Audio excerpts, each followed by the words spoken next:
you will see outcomes quickly with very little expense, and it will make a difference in people's lives. The technical term that many people in behavior analysis use is social validity. Mm-hmm. Does it matter in people's lives? Are they able to do things? And that's the reference point of Essential for Living. Hello, Montgomery County, and welcome to the OPL Podcast. My name is Brandon Langer, and I am the Program Administrator for Instructional Technology with the Office of Professional Learning at MCIU. Today's discussion with Dr. Patrick McGreevy was facilitated a little over a week ago by one of our lead project consultants, Kari Kessler. I'm going to hand it off to her for this discussion and invite you to join us on April 28th for more information about Essential for Living and the impact this program can make as we look to meet the needs of all of our students. Today, I would like to welcome Dr. Patrick McGreevy, the author of the Essentials for Living program. He's going to be joining us at the Montgomery County Intermediate Unit on April 28th from 3 to 4 p.m. to give a little more information about the Essentials for Living. So welcome, Dr. McGreevy. Thank you. Thank you. Do you want to tell us a little bit about yourself? Like how'd you get started in education? Well, I started out as when I was in college, I started out as I went to a Catholic seminary. And then I left and I went to University of Iowa and I studied psychology for a couple of years and thought that might be an avenue for me, but really couldn't see where that would take me except more testing and all that kind of stuff, which I wasn't really interested in doing. And so I ended up in a master's program in special education at the University of Iowa. They were literally giving out scholarships to anybody who wanted one. So I got in a very short line very quickly and got a master's degree in special education. And then I started teaching kids with severe disabilities right from the go and realized, although my student teaching had prepared me for that, nothing else had. None of my coursework had prepared me for that at all. I could write a beautiful objective on reading and math, except I had a room full of children who couldn't read anything, most of which were nonverbal and didn't really know what a numeral was, let alone what mathematics was. People were still using the terms like mental retardation and all of that sort of thing. And in my files, the kids that I had in my first classroom, they were still referred to as moron, imbecile, and idiot, those terrible old terms that were associated with levels of mental retardation. So I taught for 4 years, then I went back to graduate school. I ended up getting a PhD with Ogden Lindsley, who studied with B.F. Skinner, and that was my path into behavior analysis. Then after the PhD, I decided I still wasn't done with teaching, so I taught several more years. And then I ended up with a couple different university positions, and I became a teacher of teachers of kids with severe and multiple disabilities. And I did that for several years, and I wasn't really enamored with the university environment. It was a little, more than I could politically stomach most of the time. So after a couple of years at it at LSU, University of Missouri, Kansas City, I decided that my life really was probably better off as a practitioner than as a professor. So I could still teach part-time. So that's what I've done the rest of my life, is I've been a consultant to public schools, hospitals, all sorts of, and so that's what I've done. And then about 15 years ago or so, two things, which addresses the first question on your list. What was the impetus for Essential for Living? And about 15 years ago, two things came to light that made us start Essential for Living. One was we became more than convinced that most behavioral programs, most ABA type programs, were focusing too much on kids with autism catching up to the point where for many of these kids, that was no longer a reasonable expectation. With some children with autism, when they're younger, it is a reasonable expectation, and one should follow it with a developmental curriculum, which are designed to do that. But with the vast majority of kids with autism, at some point in their life, that expectation isn't reasonable anymore. And so we set out to teach something that was like the BBMAP, except it was not developmental, it was functional life skills based. And then the second impetus was our continued frustration with the Common Core state standards in the public schools. Is that many kids with severe and multiple disabilities were pretty much required to sit in lessons that they couldn't possibly understand or appreciate. And even if they could on a marginal level, what would they do with them as adults? And even more so, what other skills could they be taught, but they weren't being taught? Well, that's wonderful. It's wonderful to hear about your history. And we often talk about that in education, right? How did we get started? What's sort of our, I guess, in the Marvel or the superhero universe, what's your origin story? You've mentioned autism in terms of your essentials for living. Are there other students with disabilities that you may consider essentials for living for? Oh, without a doubt. When we first went with our idea to major publishers, what they wanted us to do was two things. We went to three separate publishers. They all said almost exactly the same thing. They liked the idea of the functional life skills curriculum, but they wanted autism to be on the front cover. They wanted it to definitely be an autism primarily or virtually only book. And secondly, they wanted us to take any reference to adults off the cover because they told us in very plain English, adult stuff doesn't sell. In the time it was in those days, of course, it still is today, autism stuff sells. We wouldn't do either one. We put together a group of investors and essentially published it among the investors themselves rather than go to a big major publisher because it was about autism. Yes, it was, but it was also about a lot of other kids with developmental disabilities. But there's all sorts of kids in all sorts of programs in school environments that don't have autism. Some of them today tend to get called autistic because somehow it gives you more attention, it gives you more notoriety, more people pay attention to that. And then you even have children with Down syndrome who are being called autistic. And you think, what on earth is that about? Those used to be mutually exclusive. You couldn't be both, but nowadays you can. Is that a function of funding? Is that a function of what's the necessity for that? To give you an example, several months ago, we have little online 1-hour Q&A sessions that lots of people come to. There was a lady one time toward the end of a session. She was describing a young boy she worked with, 4-year-old boy, and she said he's nonverbal and he has autism. And then she describes him a little bit further on. And then after about 2 minutes of describing this kid, she says, "Oh, Dr. McGreevy, by the way, he has Down syndrome." I said, "What do you mean, by the way?" Down syndrome is not a by the way. You should have said that first, because if you have Down syndrome, you shouldn't be in a curriculum that would help you get to kindergarten and be academic, because with Down syndrome, that's not going to happen. That is inconsistent with the nature of the disability. It does not happen. Even in the highest functioning kids with Down syndrome, they don't become typically developing kids. They don't become people who could go to university and so forth. They don't.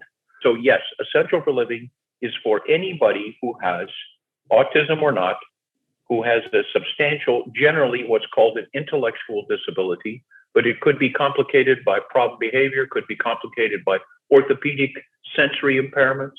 It would apply to children who are deaf and blind. I just talked yesterday with a young lady who's a school district administrator, and she's going to introduce it with her medically fragile population, with the kids that are fragile. And right now what they do is they contract with somebody else to serve them. And she's rounded a term, and she said, "I'm going to bring them home, Dr. McGreevy. They're coming home. And we're going to put them in a curriculum that's made for them." Wow, very nice. Yeah, that's what we've done in Pennsylvania over the last dozen or so years. Our districts have their kids at home. And so as an intermediate unit, we run some programs for districts, but the majority happen in the districts. So you mentioned Essentials for Living being a little bit different from, like, say, something like the VB map, right? Where your Essentials for Living is functional. What other ways do you think Essentials for Living sets itself apart from what I call like these other ABA type toolkit resources. So we do a lot of VB MAP with intensive teaching here in Pennsylvania. We have pods of the competent learner model here in Pennsylvania. Both have the ABA, they have the verbal behavior that a lot of our programs want to implement. What are some of the similarities or differences from some of those programs, if you will, that people are used to hearing about? Sure. Ways in which it's similar to the VB MAP. It's based in verbal behavior, and that's important, but it is not developmental. It does not track the 12-month, 18-month, 24-month skills. The skills are not sequenced by age at all. They're sequenced from must-have to should-have to good-to-have to nice-to-have.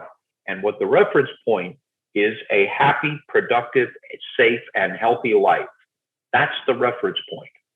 The reference point is not other kids or other standards. The technical term that many people in behavior analysis use is social validity. Mm-hmm. Does it matter in people's lives? Are they able to do things? And that's the reference point of Essential for Living. So it's similar in the VB MAP because they're based in verbal behavior. Similar. Different in that the VB MAP would take you to kindergarten, but it wouldn't take you much beyond that.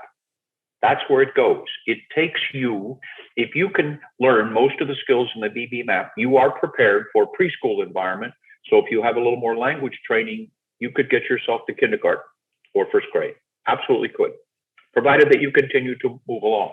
And the VB MAP is not for the rest of your life. It's not for adults. It's not for real severe kids. It's just not. That's not its intent. But it's a beautiful, wonderful curriculum. I think in many ways the best early intervention curriculum that's available today for kids with autism. I just personally think that. How is it the same or similar? In the competent learner model, which I have enormous respect for as well,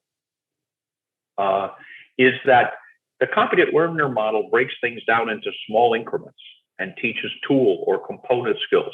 We have a section in the Essential for Living that does that as well, but it's not our primary focus.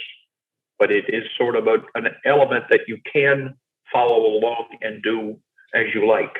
But we don't attempt, we have great respect for the competent learner model, but we also know that some things, if you break them down into their little components and you teach those to fluency, it's going to be a while before you get to something that really is a useful skill. You can break it into little tiny components, but eventually you got to get to something that makes a difference in somebody's life, or it's just a bunch of little things.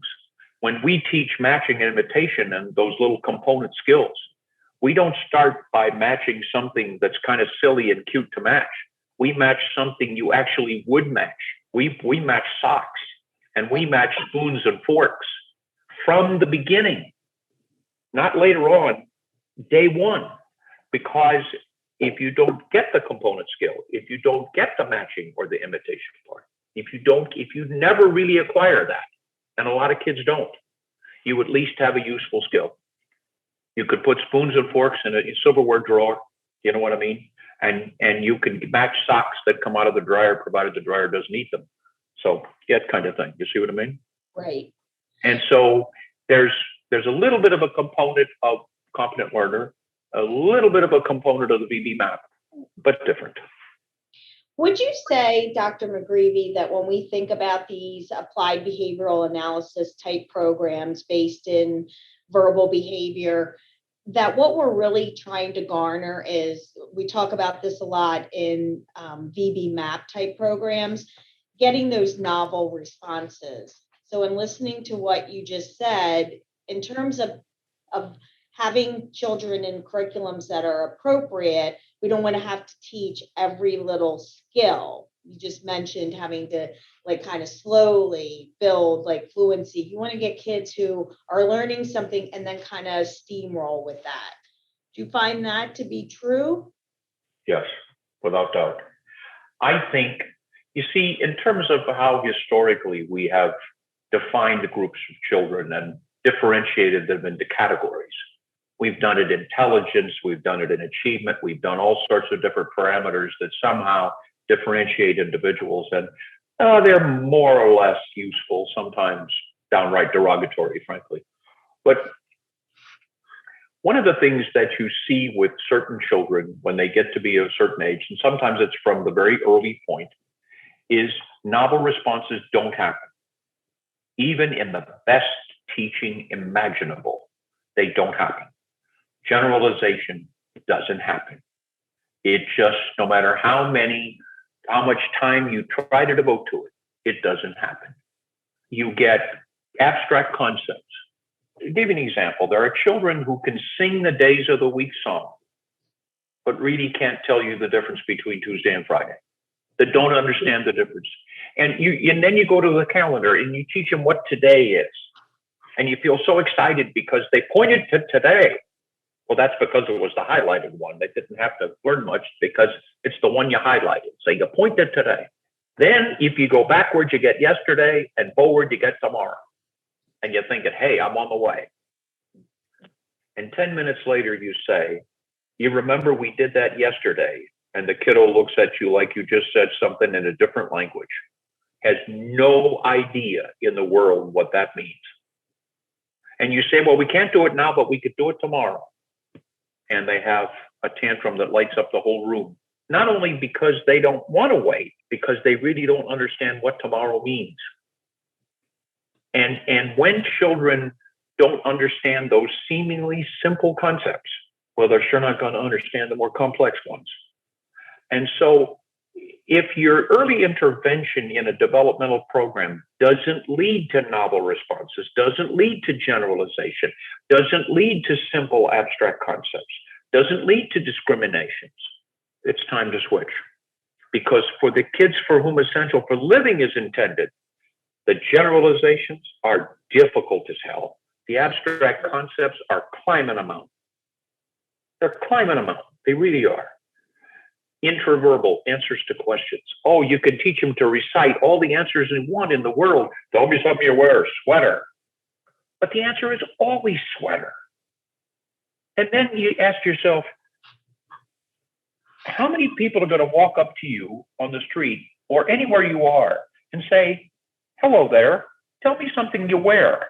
Who's ever going to do that?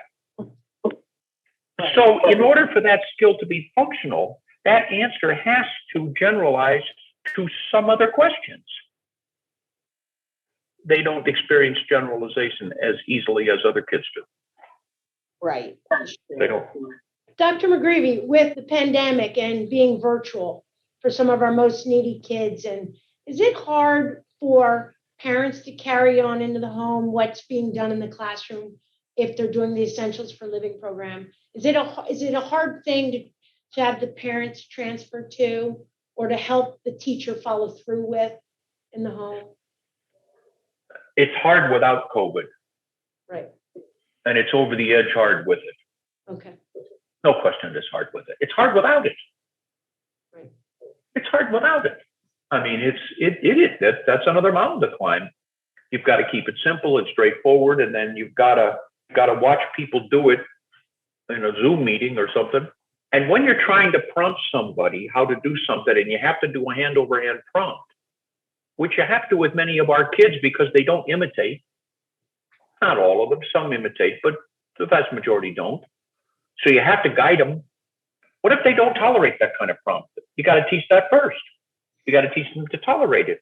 Well, if they still don't tolerate it, how do you teach mom and dad to tolerate the prompt and hold the spoon at the same time? Oh, yeah, it's crazy hard. And you could make an argument that our kids with the pandemic have suffered more than most others. Mm-hmm. True. For sure. Because, well, they just don't have the repertoires that you could easily do from a distance.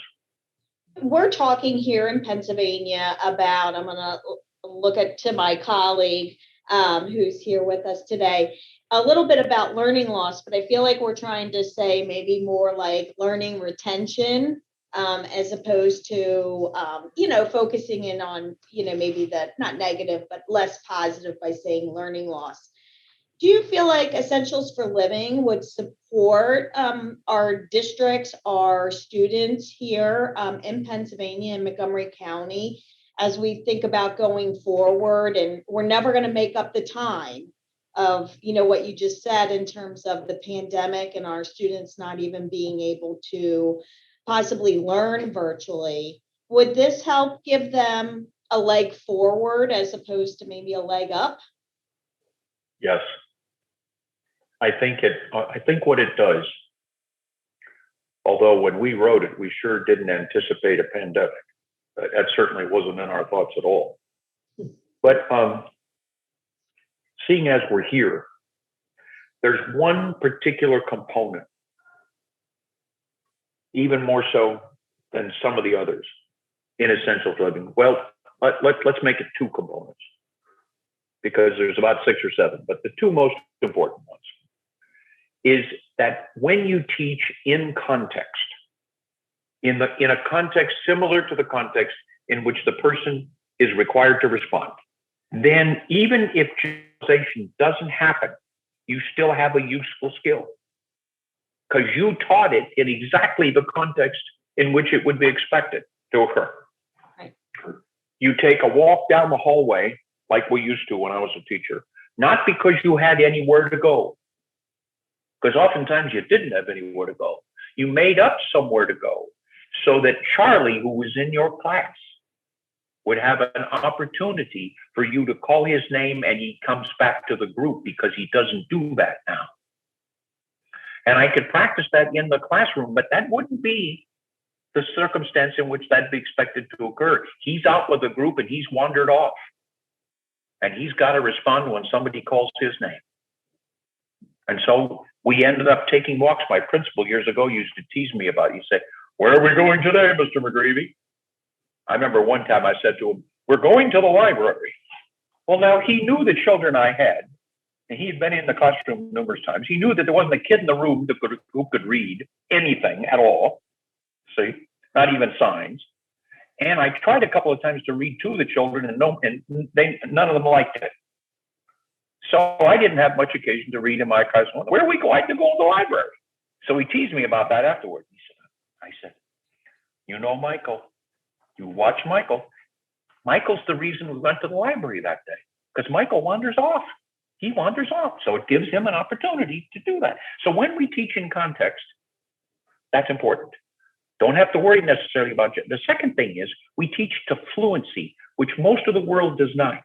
Most of the world teaches to 80+%. And Essential for Living, while you can use that if you want to with Essential for Living, we would strongly suggest you consider going beyond that and teach to fluency. Teach Michael that when you say, "Michael, come back," he starts instantly and gets there very quickly. So that him coming back to the group is much like if I said to you, "I before E." What's the next line? Except I You got it. There it is. I really had to think. Well, but can you imagine forgetting that? Right. They were taught that to fluency, just like what comes after 63 is 64. Come on. I mean, you don't have to think about that. It happens automatically. And so if you taught our kids until they were fluent, that makes the point of retention. Okay. So in a year or two, some awful thing happens and they're out of school for a couple of months. What are their chances of keeping the skill?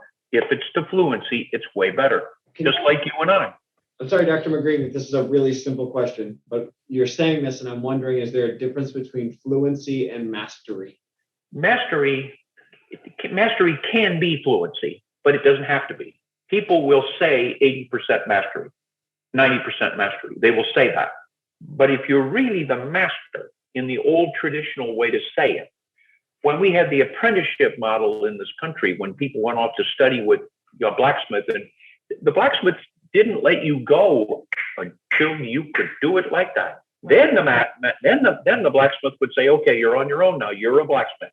So mastery can be fluency, but it can also not be fluency. So Dr. McGreevy, I'm a district administrator. Why should I bring Essentials for Living to my district? What would you say to get me on board? You will see outcomes quickly with very little expense, and it will make a difference in people's lives. And you won't have to spend a fortune to get it. Okay, and to follow that up, how much professional development would I have to supply to my special education teachers? we'd have to do some initial training and a series of follow-ups. Initially, the training would focus in on what to teach and how to do it, meaning what in what sequence, what are the skills to teach and how to do it. And if you want to get pretty good at it, you could do it with a couple of trainings a year. If you want to get really good at it, you can do 3 or 4 trainings a year. The what to teach seems obvious, but it's not often. If you taught a child to label the names of the doors on the doors of a restroom, like I did years ago as a teacher, I taught one of my little boys to say men and women when he saw the names on the doors. And then one time we went out on a field trip and he said women and walked right in. And I realized that the skill that I thought was important really wasn't. Reading is irrelevant. Understanding what to do when you see the text is the more relevant skill. Just like when you see kids rote count, you know that's not real counting. Right. Rote counting is a cute little game. But if you say go get 3 spoons, rote counting won't help you get 3 spoons. And naming the colors, which is often taught in schools, naming the shapes, way overblown in terms of usefulness. Way overblown. Useful, but not real seriously useful. How about being interrupted on a task and going back to it after you're interrupted? How many people even teach that? How many people teach kids that use picture exchange to communicate with other kids? How many people do that? Almost nobody does. That's a level of getting into what to teach that a lot of people don't get into. It's like they're snorkeling rather than diving into functional skills. When you dive in, you see stuff that you don't see when you're snorkeling. And so part of it's what to teach, and then it's how to do it. You know, it's how to go most prompting to least prompting, how to fade prompts. Most people are never taught to do that. Mm-hmm. When I taught at LSU and my special ed teachers, we had a whole class and on teaching procedures, and we spent the whole semester prompting and prompt fading. But very few places do that. So the what to teach will be individualized for what the student needs. Yes. So that would be determined prior to getting into the program. It's the first step of getting into the program. Yes. Okay. It's not separate from. It's the first step of getting in. Yes. Right. Okay. Yeah. The very first step is what would you teach somebody? Where would you start? If you ask the person, if you had a child sitting in front of you who was nonverbal, who had some pretty occasionally nasty tantrums, couldn't communicate vocally in any way, didn't have signing or pictures, didn't have an alternative method of speaking. You asked them to follow a simple direction like come here or sit down, they wouldn't respond. They didn't imitate and they didn't match. Where would you start? That's the kind of thing we get into. What's the first skill you would teach? So in Essentials for Living, you have the Essential 8. Is that sort of what you're talking about here as, I won't call it as like a placement test, but what you're talking about is an initial assessment, correct? Yes, absolutely. Absolutely. And the very first item on that is, can you get your needs and wants known? And in verbal behavior terms, can you man? Mm-hmm. Well, in order to man, you have to have a way to speak. So something has to be done before that. We have to figure out a way that you can function as a speaker. And today, most of the kids with autism get a tablet with Pro Logo to go and good luck and a pat in the fanny and say, have a good life. Well, it's way more complicated than that. Many of those kids will give up on that later on because somebody will make them hit it 5 times to get a cookie and they won't do it. And they'll say, now I'll say, well, why does he have to go? Why does he have to go, I want, and then he has to hit the page where it's snack, and then he has to hit cookie, and then he has to hit please. Why does he have to hit it 5 times? And you know what the answer will be? He can do that. And my answer back will be, but will he? What if Apple and Samsung threatened to take text abbreviation away from people? That you had to spell everything out. The justification is, hey, people can spell. They don't need to abbreviate. Do you think people would accept that? No. People are not going to stop doing ASAP and all the stuff they do in LOL. They're not going to stop that. They're perfectly capable of spelling everything, but they're not going to do it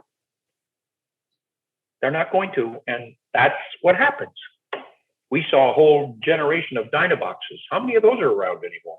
Right. Who's going to carry a 9-pound device around with you and communicate the rest of your life? Who's going to do that? Well, not very many kids did.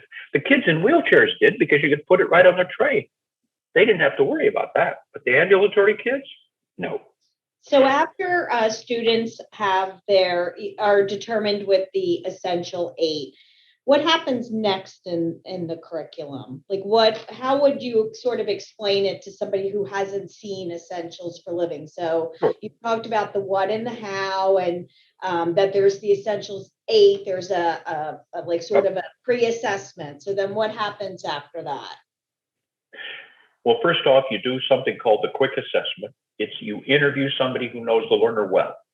If you're the teacher and you know the learner well, you may not need anybody. You may be able to ask the questions and answer them. The answers to the questions in the interview suggest which ones of the Essential 8 and other skills you should start with first. They say, okay, here's an instrument that's got 3,000 skills. Here's 30 or 40 you ought to look at. Because based on the interview, these are things. Then you take a look at those, and you know the learner pretty well. You select the ones you start to that you should teach first, and off you go. You see, what Essential Living will do is it'll build your IEP. It becomes the raw material from which your IEP results. The objectives, the short-term objectives on the IEP. And then you decide what you're going to teach, and then you're off and running. Does Essentials for Living provide progress monitoring tools? Yes. You could either use it with the monitoring tools that you already use and like, which you can easily, or you can adopt the ones that come with it. And the ones that come with it will emphasize fluency, and they will allow you to measure tiny increments of progress. I'll give you an example.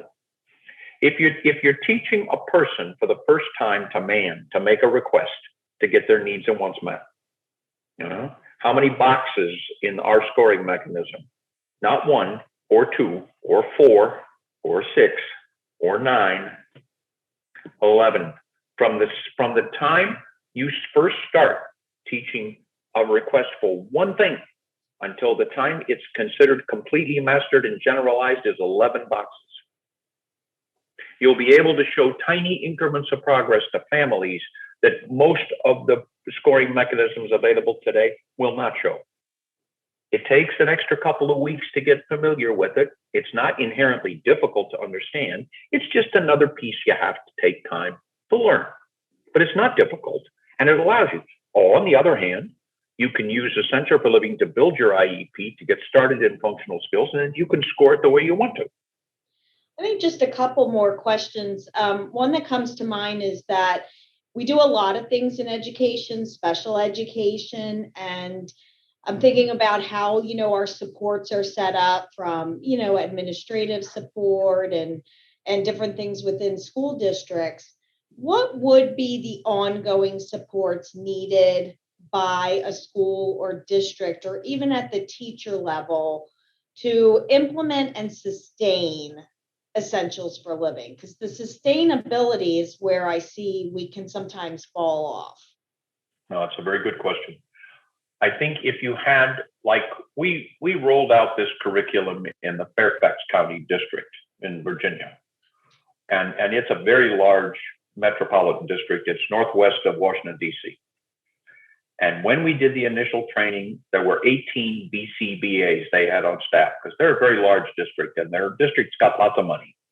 They're a very rich area. And so the reason I bring that up is because you don't have to start with 18 BCBAs. You don't have to do that.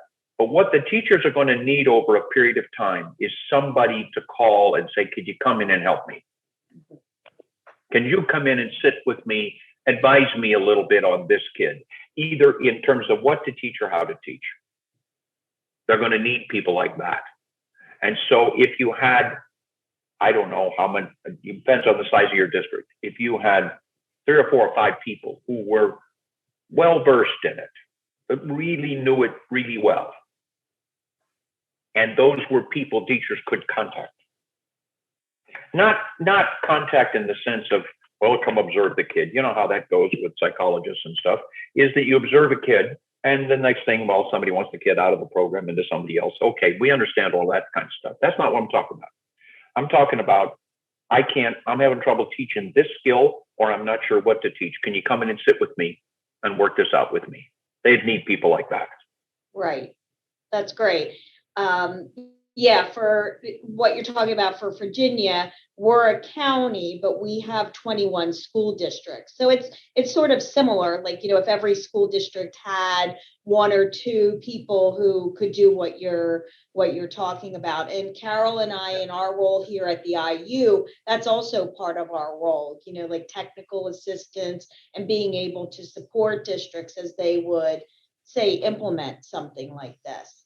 How would a district, we're doing this podcast, but how would a district just learn more about Essentials for Living? Say they hear this and they can't come to our meeting on April 28th. How are they going to learn more about EFL? We have about 4 or 5 videos on our YouTube channel. There's one that you can watch Troy and I essentially role play all different pieces of it. There's a user guide that's free on the website. It'll walk you through pieces of it. Those are the 2 most obvious. Then, if you really want to dig into people who are using it, there is a Facebook group. The young folks love this part. I can barely navigate Facebook myself. I try to make a post occasionally, and I generally butcher it pretty badly. But anyway, the young people love it. And a couple of people who have been longtime users of it established it. We didn't have anything to do with it. They just announced they had done it. And now there's about 1,500 people on it. So what is the name? Do you know the specific name for the Facebook? Yes, Practitioners Using EFL. Okay. I believe that's the exact name or close to it. Okay. And then if you Google Essentials for Living, one thing that comes up is a beautiful furniture place. Yep. So what is your exact information, your webpage address? Well, here's what people do, Kari, what you did, is they plural it. They say essentials. Right. They say Essentials for Living, which is fine. We don't mind that. That's fine. But if you just make it singular and you put Essential for Living, the website is essentialforliving.com. Right. But there's essential stuff will come up, oils, furniture, right. Lots of different stuff will come up. But we and a few other things. You got them all covered. Well, not all of them, but we have .com and .net. Perfect. All right. Well, this has been wonderful. Thank you so much. I really enjoyed hearing you talk more about the story of the creation of Essentials for Living. I told you before, I'm involved in Confident Learner Model. Carol is as well, and we've talked to Vicki many times and heard her backstory, which they're just amazing, the work that all of you, Dr. Sundberg as well, have put in place for our kids. And we are so thrilled to have you. All right, Dr. McGreevy, I think this will garner even more interest from people hearing your story and what Essentials. Thanks for all your input too. Thanks everybody. I can only see a couple of you, but thanks everybody. Carol. Thank you. Thank you, Dr. McGreevy. Take care. Thank you, everybody. You take care. Thanks again.